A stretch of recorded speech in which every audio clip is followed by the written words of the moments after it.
데살로니가 후서 2장 1절부터 17절입니다. 이 구절은 매우 짧지만 매우 중대한 위치를 차지하고 있습니다. 예수 그리스도의 감람산 설교인 마태복음 24장 그리고 특별히 사도 바울을 통해서 주님께서는 주님의 공중에 다시 오심과 교회의 들림에 대해서 벌써 2000년 전에 말씀을 해주고 계시는데요. 그중에 특별히 사도 바울이 극적인 삶을 살았죠. 바울로 큰 자였죠. 자부심 있는 자였지만 예수 그리스도를 만나서 이제 사울이었지만 이제 바울이라는 작은 자로 그가 변화하는 그 과정에서 예수님이 그를 직접 이방인의 사도로 선택해서 정말 쓰임받게 한 귀한 이제 사도 중에 하나가 사도 바울인데요. 오늘날 정말 예수님을 만날 준비하는 전 세계 무형교회와 예수님의 신부를 향한 그 믿음의 선한 그 목표를 갖고 있는 사람들은 최소한 최대한 산 순교자로 살았고 순교했던 바울처럼 이 놀라운 예수님만 사랑하는 생명대에 다 바쳐 주님만 따라가는 이런 길을 가려야 될 것입니다. 그래서 이 데살로니가 후서, 특별히 데살로니가 교회는 예수 그리스도의 그 다시 임하심에 대해서 깨어있던 교회였고 사도 바울이 많이 사랑하며 말씀을 많이 그들에게 열어준 교회였는데요. 여기 잠깐 보겠습니다. 불법의 사람에 대해서 오늘 2장 데살로니가 후서 2장 1절에서 12절까지 언급하고 있고요. 후반절에 가서는 그러므로 결론적인 말씀으로서 굳게 서서 믿음을 지켜라 그런 내용을 하고 말씀해 주고 있습니다. 형제들아, 우리가 너희에게 구하는 것은 우리 주 예수 그리스도의 강림하심과 우리가 그 앞에 모임에 관하여 이 제목이 다 나왔죠. 형제들아 라고 부릅니다. 우리 예수 믿는 우리들은 모두 형제입니다. 예수 그리스도의 같은 피를 살을 나는 형제로 모두가 이 믿음과 이 겸손함과 이 서로의 공유함과 이 서로를 사랑하는 그 예수 그리스도의 마음과 가슴으로 보는 이러한 진심 어린 문안이 필요합니다. 이름과 성도 모르지만 영어로 우리는 서로 알죠. 우리가 너희에게 구하는 것은 우리 주 예수 그리스도의 강림. 예수님은 주 예수 그리스도이십니다. 주 예수 그리스도. 하나, 둘, 셋, 넷, 다섯, 여섯, 일곱 자. 주 예수 그리스도.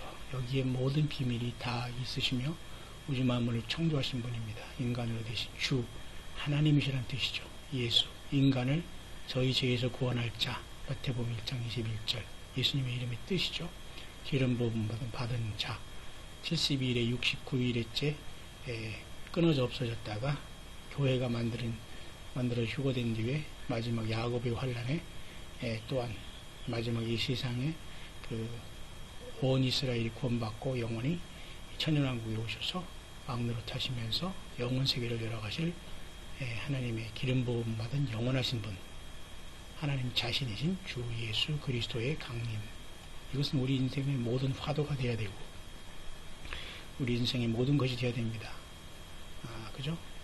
우리가 대충 이 세상에서 먹을 거 다 먹고 쉴 거 다 쉬고 할 거 다 하고 자식들 가족들 다 챙긴 다음에 이렇게 주님 만날 수 있는 시간은 사실 주어지지 않습니다. 충실하게 살아가지만 그 모든 중심은 예수님을 향한 죽으면 죽으리라는 산순교자로 우리가 살아가지 않으면 참으로 천루역정의 그 길을 가는 것이 아니라 내 길이 넓은 길을 갈 수밖에 없기 때문에 그날에 많은 사람들이 절망할 수밖에 없고 좌절할 수밖에 없는 것입니다. 그래서 우리가 지금 살아있다는 것은 기회죠. 우리가 그 앞에 모임에 관해서 분명히 모임이 있다는 걸 알 수 있죠. 어떤 형태로 모이느냐, 우리가 죽어서 영원으로 모이느냐, 주님이 오실 때까지 살아서 주님을 만나러 가느냐. 데살로니가 전서 4장 13절 이하에 주께서 호령과 천사장의 소리와 하나님의 나팔로 하늘로 쫓아치니 강림하시리니 라는 그 말씀이 있잖아요. 그러니까 예수 그리스도의 공중의 임하심과 교회의 들림은 비밀 사건이 아닙니다.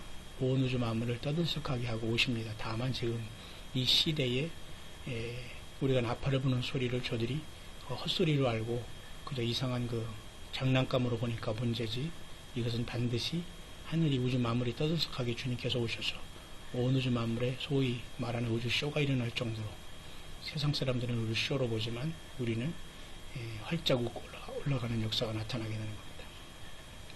2000년 전에도 벌써 이러한 동요가 있었기 때문에 사도 바울께서는 영어로나 말로나 우리에게서 받았다는 편지로나 이 세 가지를 다 동심하거나 두려워하거나 하지 아니할 그것이라 합니다. 동심, 두려움, 사실 이것은 우리들에게 늘 있는 거거든요.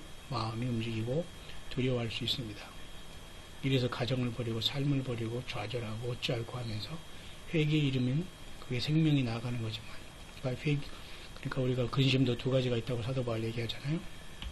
생명을 이루는 위하는 근심, 사망을 이루기 위하는 근심.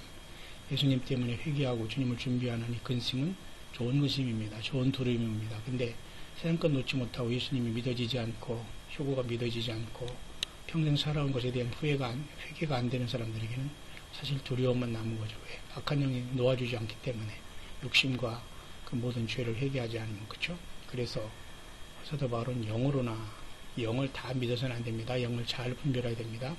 예수 그리스도가 육체로 태어난 하나님이시라는 걸 확실히 믿어야지만 적그리스도 영이 아닙니다. 적그리스도 영은 거기서부터 시작한다고 초대교회에 사도 요한 1, 2, 3서에서는 이미 적그리스도 영에 대해서 언급하고 있고, 이 적그리스도의 대장 왕이 이 불법의 비밀이 그때 시작했는데, 이제 지금 막는 자인 오순절날 이 땅에 성령님으로 오신 예수께서 이제 우리를 옮길 때까지만 이제 이것이 이제 억제가 되는 겁니다. 보루라고 하죠. 보루라는 것은 마지막 방어선, 마지막 그 장벽을 얘기하는데요. 우리 휴거 신부들과 예수님의 성령으로 내주한 자들은 모두가 이러한 막는 자가 되는 겁니다. 혼자가 막는 자가 아니라 성령님과 같이 계시기 때문에. 그래서 우리는 영을 다 믿어서는 안 됩니다. 이 같은 영이 성령님을 통해서 역사하는 사역자나 주의 종도 선지자들이 있는가 하면 잘못된 영으로서 똑같이 흉내내는 사람들도 많이 있고, 적그리스도 영들이 많이 세상에 나왔고, 우리가 내가 예수님이다라는 이 정도로서 우리가 따라갈 사람들은 많지 않습니다. 그러나 기기묘묘하게 자기 스스로도 악한 영에 속고 있으면서도, 거짓말하고 있으면서도, 약한 영이 붙어가지고 거짓말하면서도, 스스로를 알지 못하면서도 그 종로로 타며 가르치는 사람들도 있을 수 있다는 겁니다. 가르치기는 그냥 혼자 그냥 자기 복음을 또 외치면서 살아가는 사람도 있고요. 이 잘못된 영은 그렇게 무서운 겁니다. 분별하지 않으면 서신, 이 모든 걸, 주의날이라는 것은 여기서 단순한 어떤 예수님의 재림이지만 여기서는 분별해야 됩니다. 주님이 공중으로 오셔서 우리를 데려갈 날을 생각했지, 주일날은 뭐 주의날이라고 해서 뭐 심판하고 뭐 불이 떨어지고 이런 것은 생각하기 아닐 것입니다. 그죠? 물론 그런 날이 동시에 오겠지만, 우리 주님이 오시는 날을 영광 중에 두려움과 떨림과 사랑하는 마음으로 준비해야지, 근신하는 마음으로.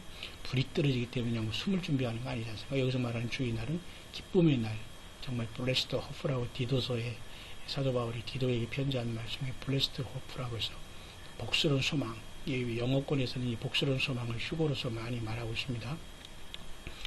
그러면서 사도 바울이 차분히 얘기하기를 이제 미혹하지 말라. 누가? 아무렇게 하여도 너희가 미혹하지 말라. 미혹 당하지 말라는 것입니다. 수동태로 말해야 되겠죠. 미혹을 당하지 말고 또한 하지도 말아야 됩니다. 우리가 누가 아무렇게 하여도. 왜? 전제는 먼저 배도가 있다. 이게 배도라는 것은 이미 이때 그 불법의 비밀이 활동했죠. 이 불법의 비밀은 뭐 영원의 사단의 어떤 그 불법 불순종으로부터 시작해서 에덴 동산의 죄가 들어오고, 계속해서 이 역사의 배후에는 인간을 속이는 자가 있었습니다. 온천하를 꿰는 자, 옛뱀이요 사탄이요 용이라 하는 자가 쫓겨나잖아요. 요한계시록 12장에 이 이름을 잘 보면 그 속성을 알 수 있습니다. 옛뱀, 똑같은 자죠. 그 다음에 용이다. 그 다음에 온천하를 꿰는 자다. 그러니까 세상 모든 사람들이 지금 진화론에 속아 있고, 종교다원주의, 포스트 모더니즘, 범신론, 다신론, 다 그 삼위일체 하나님 예수 그리스도와 하나님을 버리고 완전히 그 세상에 음료화되어 있다는 겁니다. 배도. 이 배도는 그렇게 서서히 진행돼서 절정에 이르게 되는 겁니다. 교회가 모든 준비를 하고 떠날 때 그렇게 사단 마귀는 이 땅에 내려와서 적그리스도를 세워서 남은 그 교회들을 잡으려고 하지만 결코 잡히지 않죠. 그러니까 어중간한 사람들이 다 우수수 떨어지는 겁니다. 선 과실이 대풍에 흔들려서 다 떨어져서 그 짐승의 밥이 되듯이 똑같은 상황이 발생하는 겁니다. 그래서 짐승 통치가 오고 야곱의 환란을 통해서 하나님께서 모든 걸 걸러내시고 육신의 이스라엘 백성들을 하나님께서 온 이스라엘을 구원받게 하는 것이 하나님의 섭리죠. 저 불법의 사람, The man of lawlessness라는 것은 불법이란 말 그대로 불법이라는 거죠. 아예 그 무법천지예요. 무법자입니다. 자기가 법인 거예요. 법이 없는 사람은 그러니까 사람은 사람인데 법이 없다는 겁니다. 그러니까 자기 자신이 법이라는 거죠. 자기 자신이 결국 하나님이라는 뜻이죠. 이거 불법의 사람은 상징이 아닌 겁니다. 분명히 그 다니엘 7장하고 계시록 13장인 넷째 짐승으로서 그 10뿔 중에 작은 뿔로 나오고 세 뿔을 복종시키면서 나와서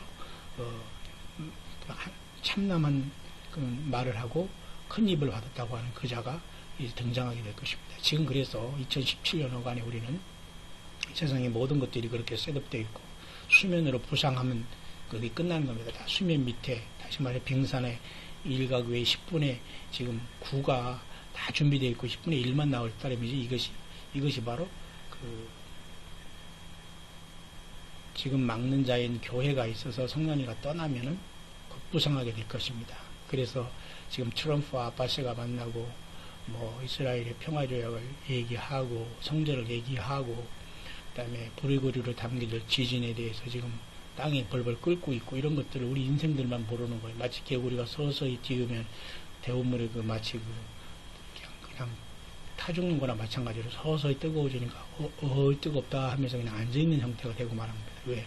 탈출하라고 하는데도 불구하고 그것을 로스의 사위들처럼 농담으로 여기고 베드로 사도가 또 베드로 후서에 말씀한 것처럼 많은 사람들이 말세에 기롱하는 자들이 막 농담으로 여기고 있다는 겁니다. 지금 바로 그런 시대입니다. 믿지 아니하는 사람들이 당연하지만 믿는 사람조차도 바로 그렇게 기롱한다고 베드로 사도를 통해서 말했잖아요. 그래서 바로 이 저는 대적하는 자라 범사일 건 하나님이나 숭배함을 받는 자 위에 뛰어나 보통 하나님과의 당연히 받아야 할 영광을 지가 취하고 자존해서 스스로 높여져서 하나님 성전에 앉아 자기를 보여 하나님이라 하느니라 바로 이게 멸망에 가증한 것이 거룩한 곳에 선 것이 되는 겁니다. 마태복음 23장 다니엘의 말한 바 예수님이 말씀한 다니엘 9장 24, 25, 26, 27의 말씀 중에 그가 장차 한 일의 동안에 언약을 굳게 하겠고 초창기에 이스라엘의 평화의 지도자로 나타나서 추앙을 받다가 후 3년 만에 들어오면서 자기를 성전에 이 하나님의 성전이라는 건 유대인이 세웠던 환란 성전이 얘기하고 이 환란 성전이 자기가 들어가서 우상을 세우고 거짓 선지자가 이제 그래서 적그리스도 우상을 세우고 생기도 주고 표적과 기적을 행한 사람 모든 사람들을 유혹하고 거짓 선지자가 바로 이 적그리스도의 표를 받으라고 이제 강요를 하게 될 때가 오는 겁니다. 한번 이것이 죽었다가 살아나서 또 예수님의 부활도 흉내내고요. 바로 이 자를 이미 주님께서 사도 바울을 통해서 성령님이 이렇게 말씀해 주고 있는 겁니다. 놀라운 일이지 않습니까? 그래서 내가 너희와 함께 있을 때 이 일을 너희에게 말하는 것을 기억하지 못하느냐. 사도 바울은 지금 편지로 말씀하기 때문에 데살로니가의 신실한 교인들에게 이 편지를 보내면서 기억하라 그랬습니다. 같이 있을 때 말한 것 내가 말했지 않느냐 이렇게 편지로 하지만 또 기억을 하라고 자꾸 기록된 말씀을 자꾸 우리가 되새김질을 해야 됩니다. 왜냐하면 우리의 생각을 통해서 사단마귀가 계속 역사에서 설마설마하게 만들고 이 하나님의 놀라운 휴거복음에 떨어지게 만들게 되는 겁니다. 저로 하여금 저희 때에 나타나게 하려 저로 하여금 저희 때에 나타나게 하려하여라는 것은 뭡니까? 무언가 막는 것이 있다는 것이 아닙니까? 마치 그 요한계시록 7장에 네 바람을 네 천사가 맡고 있으면서 이스라엘 각 지파 중에 12,000씩 12,000씩 14만 4천을 인치려고 하지 않습니까? 저희 때에 나타나게 하려 하여 그러니까 결국 뭔가 수동적으로 누가 뭔가 억제하는 힘이 있다는 겁니다. 막는 것을 이 막는 자가 누구라고 나타나지 않지만은 예수님께서 요한복음 16장에 말씀한 대로 내가 가면 내가 그를 너희에게 보내리니 내가 아버지께서 받은 너희가 너희에게 보내리니 그는 내 이름으로 온다. 그게 보혜사 성령님이시거든요. 눈에 보이지 않지만 오순절날 오셔서 지금 우리 안에 들어와 계신 분이 성령 하나님이시고 하나님